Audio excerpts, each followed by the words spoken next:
وسلم الصلاة والسلام علیکہ یا رسول اللہ، الصلاة والسلام علیکہ یا حبیب اللہ۔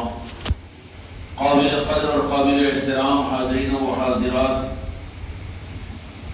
ماہ ربیع الاول کی یہ 5ویں مجلس ہے جس میں اہتمام کے ساتھ میں رب العالمین نے مجھ کو اور آپ کو منتخب فرما کر اس مبارک محفل میں شرکت کی توفیق عطا فرمائی۔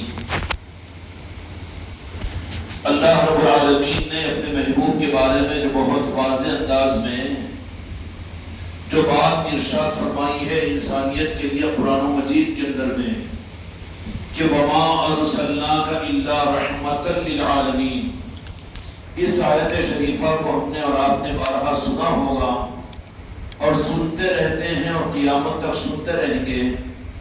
اللہ نے اس آیت شریفہ کو نازل ہی اس لیے کیا کہ اس آیت کی برکت کو ہم حاصل کرنے والے بنے۔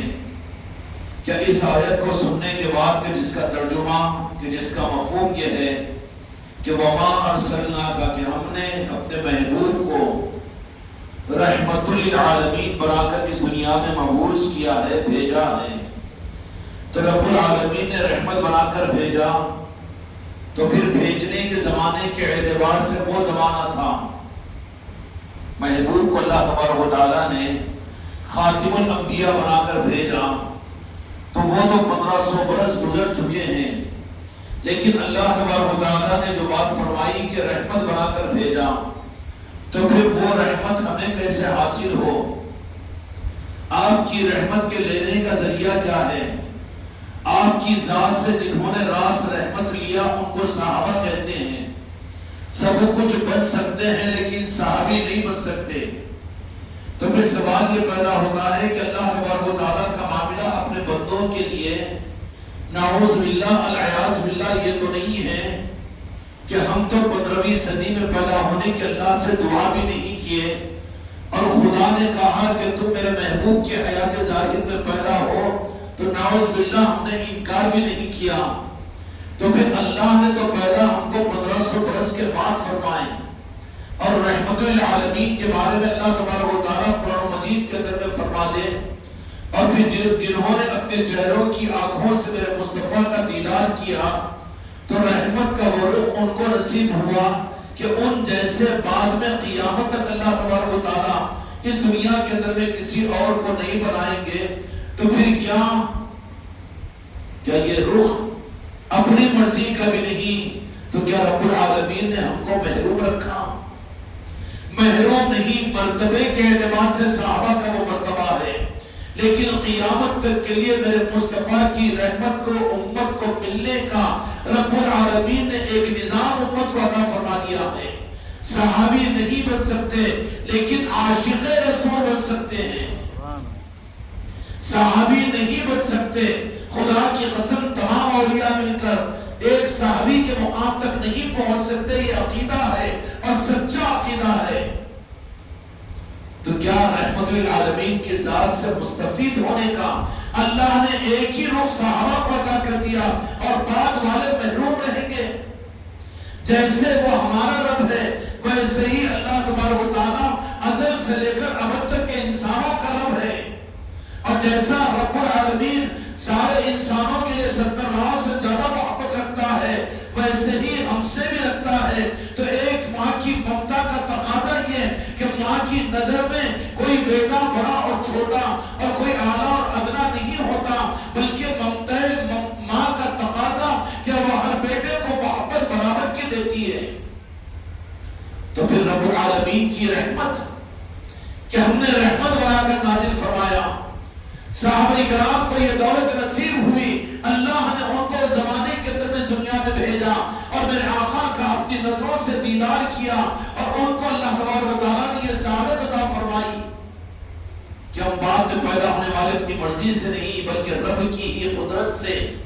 تو کیا ہم کو پھر وہ دولت اور رب العالمین کی طرف سے کیا ہم اللہ کی رحمت میں کچھ کمی لینے والے نہیں؟ صحابی نہیں بن سکتے، تفصیل کے بغیر میرے بچوں اعتماد کر لیجئے، لیکن رب العالمین نے ایک نظام قیامت تک کی امت کے لیے عطا فرما دیا۔ خدا کرے کہ ہم کو اور آپ کو وہ احساس ہو جائے اور اللہ تبارک و تعالیٰ اس نظام کو اس عالم میں پھر سے فرما دے صحابی نہیں بن سکتے لیکن عاشق رسول بن سکتے ہیں. اور عاشق رسول اور محب رسول بننے کے لیے صحابی کے لیے دیدار شرط تھا. صحابہ کے لیے بڑے امتحانات تھے, صحابہ کے لیے بڑے معاملات تھے, لیکن بعد والوں کی صحبت کے لیے اور تمہارے میرے لیے تو رب العالمین رحمت العالمین کی اس رحمتوں کے حاصل کرنے کے لیے ہمارے اور آپ کے لیے تو بڑی سبسڈی عطا فرما دی. سمجھتے ہو سبسڈی کیا ہے؟ سامنے آ جاؤ. سبسڈی عطا فرما دی. سبسڈی کا مطلب یہ ہے کہ کمزور اور نااہل بھی ہو تو وہ بھی محروم نہ ہو. اس لیے حکومتیں قانون بناتی ہے کہ سبسڈی جو کمزور طبقات ہیں اور وہ جو معذور ہیں اور جو کمزور ہے سماج کے اندر میں ان کو سبسڈی کے نظام کے ذریعے سے ان کو نوازا جاتا ہے. صحابی بننا تو اب ممکن نہیں رہا, لیکن رب العالمین کی مرضی سے اور رب العالمین کے ارادے سے ہم اپنے ارادے سے اس زمانے میں پیدا نہیں ہوئے بلکہ رب نے پیدا کیا. تو یہ بات ضرور ہے کہ نوازنے کے لیے اور میرے آقا کی رحمت کے حاصل کرنے کے لیے صحابہ کے مقابلے پر ہمارے لیے کنسیشن کا اور سبسڈی کا نظام عطا فرما دیا. صحابی نہیں بن سکتے لیکن عاشق تو بن سکتے ہیں. اور عاشق بننے کا نظام یہ محفل میلاد ہے. عاشق بننے کا راستہ ہی عشق رسول کا یہ نظام ہے. کیونکہ عشق اور محبت کے پیدا ہونے کے لیے دیکھنا ضروری نہیں ہوتا, بلکہ بن دیکھے بھی اگر کسی کے کمالات, کسی کے جمالات اور کسی کی عظمتیں, کسی کے اخلاق, کسی کے کردار, جیسے مثال کے طور پر حضور پیران پیر غوث الاعظم میرے آقا جی کی ذات ہے. آپ حضرات تو اہل خانقاہ ہو, ایمانداری کے ساتھ میں کہو کہ غوث الاعظم کی ذات کے بارے میں کسی کو شک ہے اور کتنی قلب کی محبت ہے کہ نہیں؟ اب میں تم سے یہ سوال کروں کہ تم نے غوث پاک کو دیکھا ہے یا میرے آقا جی غریب نواز کو تم نے دیکھا ہے؟ نہیں دیکھا. تو پھر یہ عشق بن دیکھے کیسے نصیب ہوا؟ اگر یہ سمجھ میں آ جاؤ گے تو یہ میلاد کی محفلوں میں ڈھونڈ ڈھونڈ کر جانے والے بنو گے. یہ محفل میلاد کی حقیقت سمجھ میں آ جائے گی. اوجھا سوال بعض اوقات یہ کیا جاتا ہے کہ محفل میلاد کیوں قائم کیے جائے؟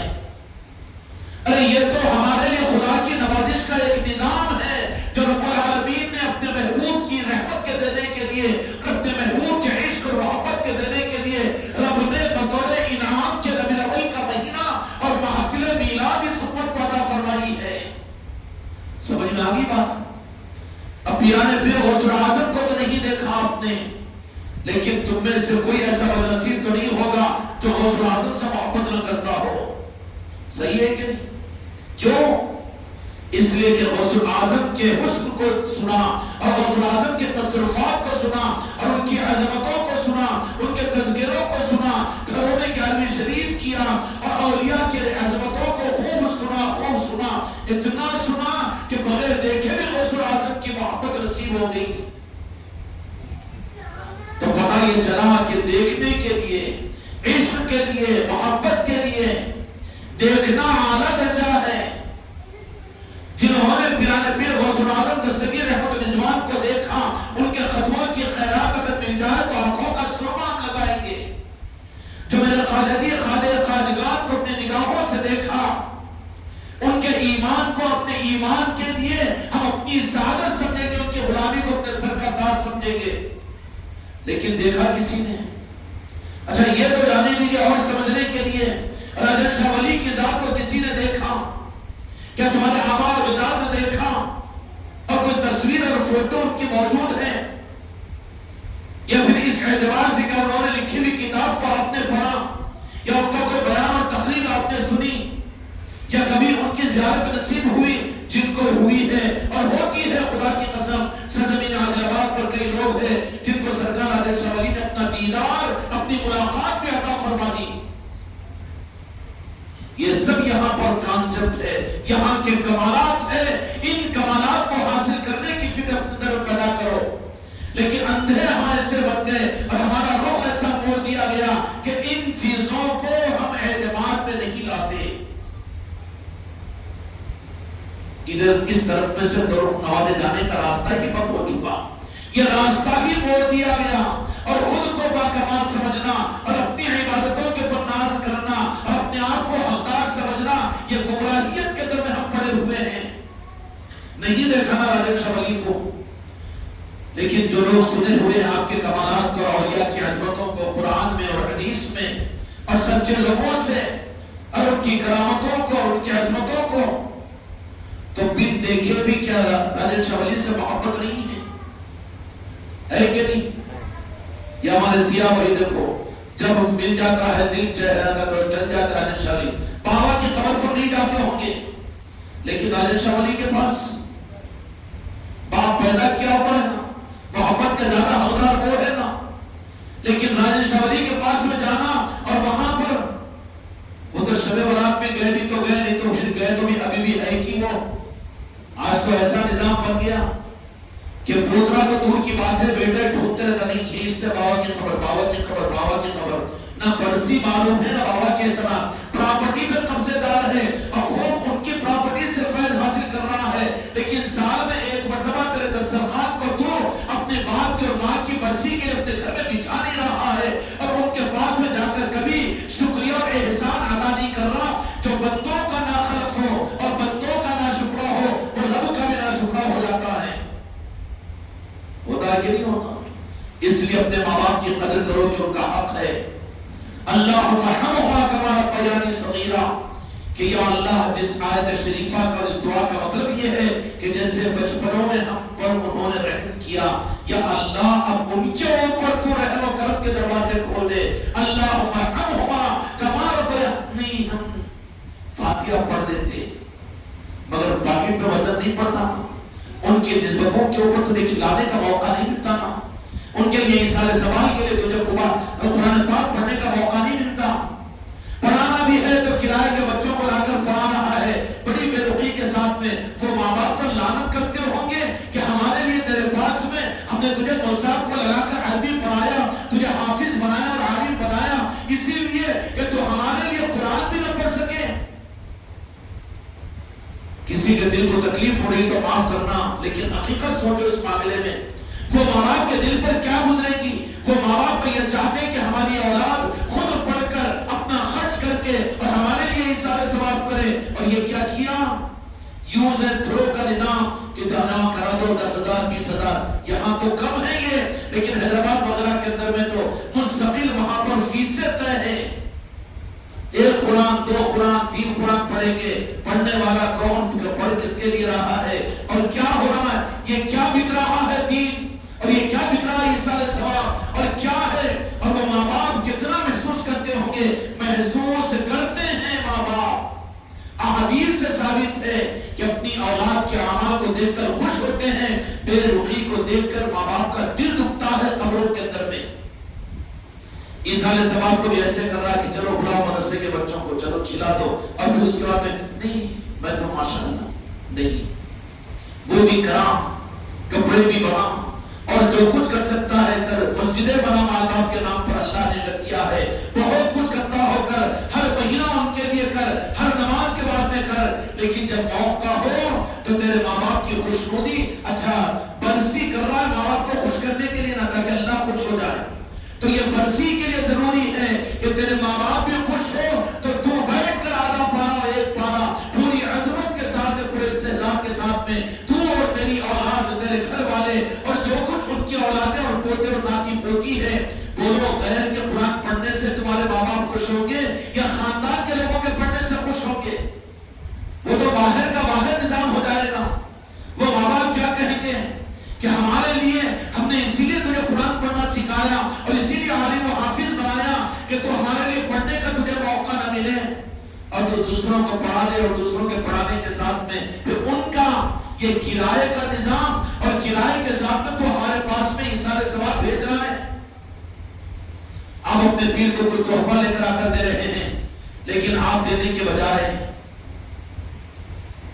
کسی تیسرے آدمی کے ذریعے سے گیا اور جاؤ دے دے کیا جاؤ، تو اگر ظرف والا اور عقل والا پیر ہوگا تو قبول کرے گا؟ جا لے آ کے واپس دے، اس کے منہ پر مار، کیا اس کے ہدیہ نذرانے کا میں موقع سمجھا کہ دینا تھا تو ادب کے ساتھ اپنی ذات سے آ کر جھک کر وہ دیتا تو قبول کیا جاتا. تیسرے آدمی سے تمہارا پیر یا کوئی با ادب آدمی تحفے کو تحفہ نہیں سمجھتا بلکہ اپنی توہین سمجھتا ہے. سمجھتا ہے کہ نہیں سمجھتا؟ توہین نہیں سمجھے گا، گوارا نہیں کیا جائے گا، ادب کے خلاف میں ہے. تو کیا خیال ہے اپنے ماں باپ کے لیے؟ ہم بھی ان کو گھر کے باہر نکال کر ان کے گھر میں تو رہ رہا ہے اور ان کا خون تیرے جسم کے اندر میں ہے، ان کی کمائیوں سے تو فیضیاب ہو رہا ہے اور ان کا کھا رہا ہے، اور جہاں پر ان کو دینے کا مسئلہ آتا ہے تو تیسرے سے دلوا دیتا ہے. یہ صحیح رخ نہیں ہے.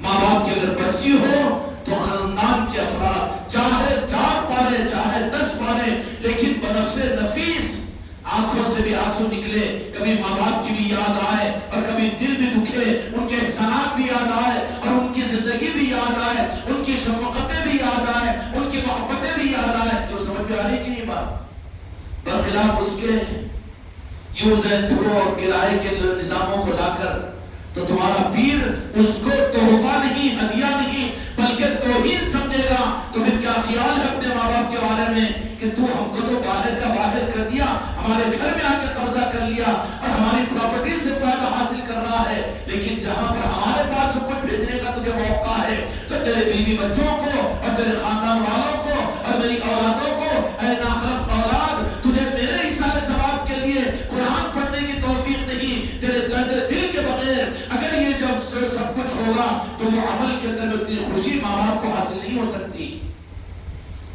میرے دوستوں، میرے بھائیوں، بات دوسری طرف میں نکل گئی، لیکن جو بات عرض میں کر رہا تھا کہ صحابی نہیں بن سکتے اور ہمارا معاملہ تو کبھی حماقت نہیں کرنا کہ ہم ولی بھی بن سکتے، اوقات میں نہیں ہے.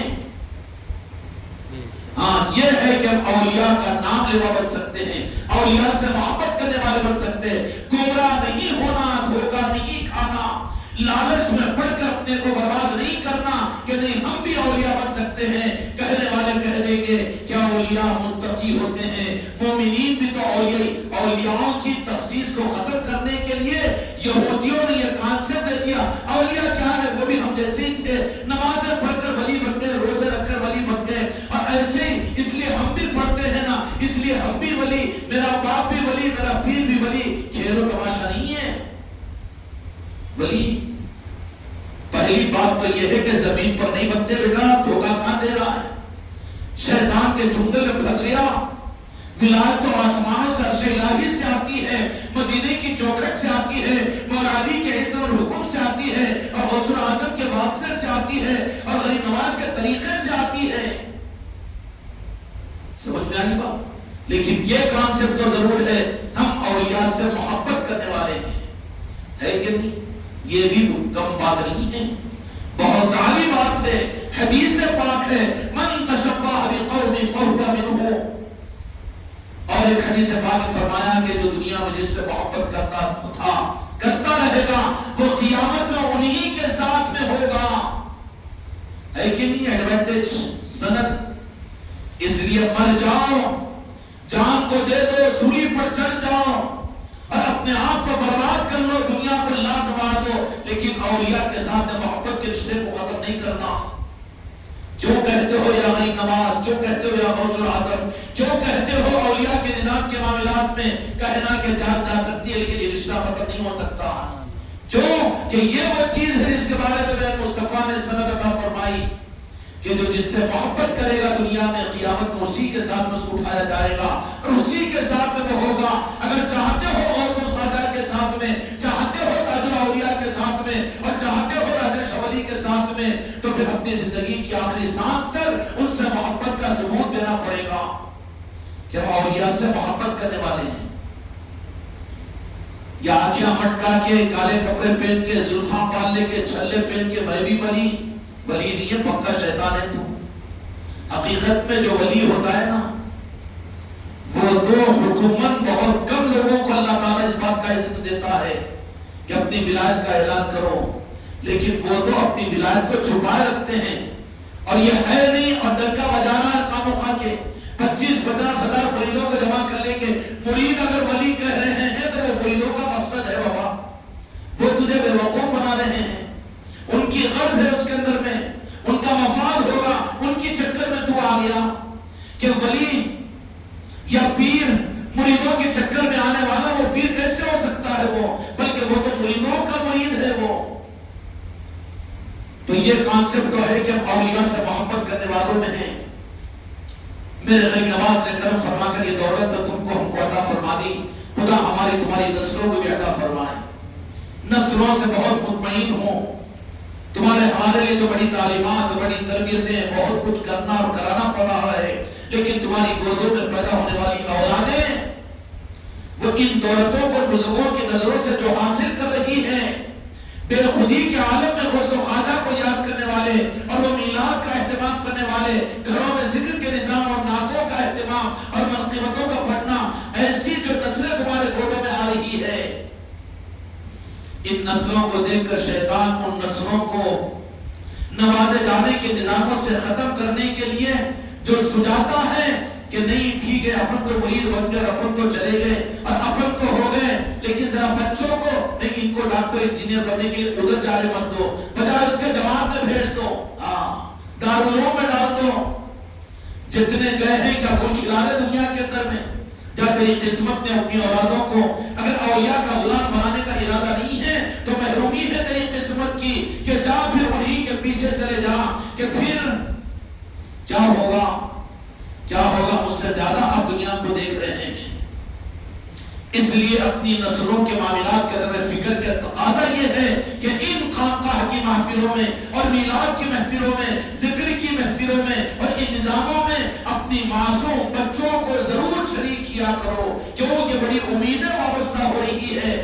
آنے والی کھیپ اور آنے والی نسلیں، جو بچے اب ہمارے ہاتھوں پر لگے نظام کے لیے، ان بچوں ہی کے معاملات کو دیکھ کر دنیا حیرت میں ہے. بوڑھے پریشان ہیں، سسرے اور باپ، بعض اوقات تو بڑے بھائی اور دوسرے اور نظام کے لوگ دیکھ کر حیرت کر رہے ہیں کہ یہ کیا دیوانگی ہے. لیکن ان کے پیٹوں میں پیدا ہونے والی اولادیں اگر ان بزرگوں کی نگاہیں ملے گی، نگاہ ملتی ہے بزرگوں کی نگاہیں، اور پھر وہ نسلوں کے اوپر بڑا اثر انداز ہوتی ہے، وہ اثرات کی وجہ سے وہ نسلوں کو پھر اتنی تربیت کرنا نہیں پڑے گا، بلکہ وہ تو اپنے وقت پر دنیا کو بتا دیں گے، کیونکہ یہ وقت ان کے لیے نہیں لگے گا، بلکہ باہتمام وہ ان چیزوں کو خود لیے ہوئے ہوں گے، نگاہیں ملی ہوئی ہوگی. کہوں یہ بات ربیع الاول کے مبارک موقع پر، اگر نسلوں کو سنبھال کر نظاموں کے اندر میں چلاؤ تو پھر تم کو دیکھنا اور تم اپنے قبروں میں محسوس کرو گے، قیامت میں محسوس کرو گے، صحیح نظاموں کے ساتھ میں جڑ کے رہے تو تمہاری نسلوں میں کتنے اولیاء پیدا ہوں گے، کتنے عاشقین پیدا ہوں گے، اور کتنے اہل بیت پر جانثار کرنے والے، اور کتنا اپنے آپ کو تو یہاں کے مالک میرے آقا محمد رسول اللہ صلی اللہ علیہ وسلم کے عشق اور محبت میں چلانے والے. ہمارا معاملہ تو ہیبریڈ کا ہو گیا نا جی، وہ ہوا لگی، یہ ہوا لگی، وہ آدھے یہ آدھے کچھ پندے، اور پھر ٹھٹر گئے ہیں ہم تو. لیکن یہ نسلیں اگر ان نظاموں کو لے کر چلے گی تو پھر وہ فصل کیسی ہوگی، وہ فصل کیسی ہوگی. بڑی امیدیں ہیں تم کو ہم کو اپنے، لیکن شیطان یہ کوشش کرے گا کہ نہیں ذرا نسلوں کو روکو، کیوں کہ ادھر وہ جانتا ہے اس چیز کو، سب طرف جانے دو، اس کے بجائے ان نظاموں کے اندر میں جوڑ دو اور وہاں پر یہ کر دو، لیکن کیا اس نظام کے ساتھ میں مت جوڑو.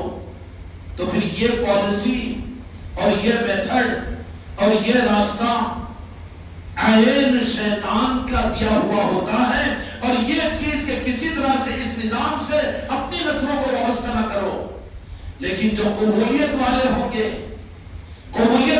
گے وہ تو یہ چاہیں گے کہ ہم تو عمر کا ایک لمبا حصہ گزار کر بہت دور ٹھٹر گئے ہیں، لیکن ہماری نسلیں تو فیضیاب ہو جائے، اور ہماری نسلیں، یہی وہ نسلوں کا انتظام تھا کہ تمہارے دادا دادی اور نانا نانی تمہارے پیدا ہونے پر ان اولیاء کی چوکھٹوں پر لے جا کر ان کو ڈال دیا کرتے تھے، اور ان کے بعد وہاں پر منوا کر ان کی قربانی کا ثبوت دے دیا کرتے تھے کہ آپ کے ہم بنا کر آپ کی سرپرستی میں دے رہے ہیں. حج ہونے کے بعد بال منواتے کہ نہیں؟ وہ سنت کی نقل نہیں کہہ رہا ہوں، لیکن کوئی حکمت ہوتی ہے بچوں کے بعد اولیاء کی چوکھٹوں پر بڑا چبھتا ہے ان لوگوں کے لیے، کیوں منڈوا جاتے ہیں؟ یہ اس بات کا ثبوت ہے کہ ہم تمہارے بنا رہے ہیں، کعبے کا حج ہو چکا، قبولیت مل چکی ہے، تو پھر حج کروانے کا حکم دیا جاتا ہے کہ بال کو منڈوا دو تاکہ تصدیق ہو جائے کہ اللہ کے گھر کا تم نے حج کر لیا ہے۔ یہ انتظام تھا کہ نہیں؟ آج برتھ ڈے کے لیے فنکشن آن دیتا ہے اور پھر وہاں بال کٹوائی، وہاں پر حقیقہ کرو بابا، کوئی بات نہیں، لیکن اپنی نسلوں کے لیے تو وہ نظام طے کرو۔ ہم اولیاء نہیں بن سکتے، وہ فضل ہے خدا کا، چاہے جس کو عطا کرے، یؤتی من یشاء، اللہ کی مرضی ہوتی ہے، لیکن ہم اولیاء نہیں بن سکتے، لیکن دوسرا کانسیپٹ ضرور ہے، کبھی گھمنڈ اور کبھی یہ چیز اور یہ کفر سے اپنی زندگی کو برباد نہیں کرنا کہ نہیں ہم بھی اولیاء بن سکتے ہیں، نہیں بالکل نہیں، لیکن دوسرا کانسیپٹ کیا ہے؟ اولیاء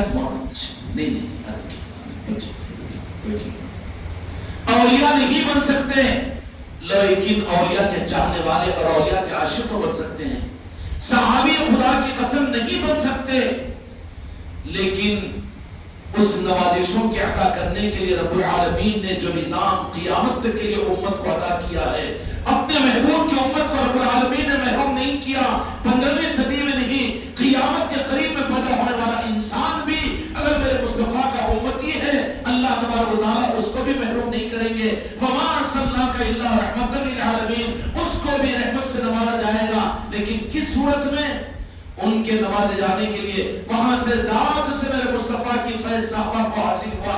قیامت تک کے لیے آپ کی میلاد اور آپ کی خوشیوں کے ساتھ میں جو اہتمام کرے گا، میلاد کی محفلیں ذات مصطفیٰ سے رحمت کے حاصل کرنے کا واحد واحد واحد ذریعہ ہے۔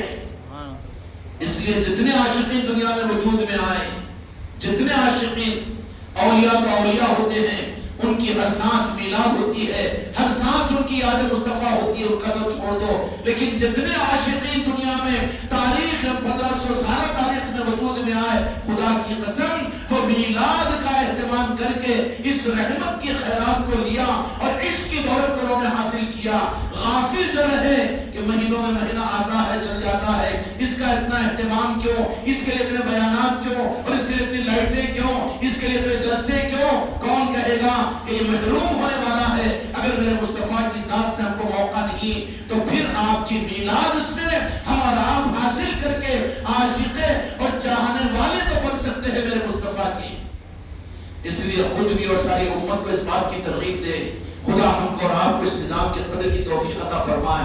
اس لیے ہر مسجد کے اندر میں میلاد کی محفلیں ہوتی تھی، لیکن یہ تو یہودیوں اور پھر اسلام کے دشمنوں کی وجہ سے ہائی جیک کر لیا ہے انہوں نے دین کے نظام کو، کہ اس کو بدعت اور شرک قرار دے کر امت کو حق سے بہت دور کر دیا۔ اب تمہاری ہماری ذمہ داری ہے کہ پھر سے محفل میلاد کا قیام، محفل میلاد کا اہتمام مسجدوں میں ہو، خانقاہوں میں ہو، چوراہوں پر ہو، کچھ نہیں تو تم جس جھوپڑی میں جس چھت کے نیچے رہتے ہو، کم از کم اس چھت کے نیچے رہ کر محفل میلاد کو اس سال کوئی محروم ہونے نہ پائے، سب کریں گے انشاءاللہ۔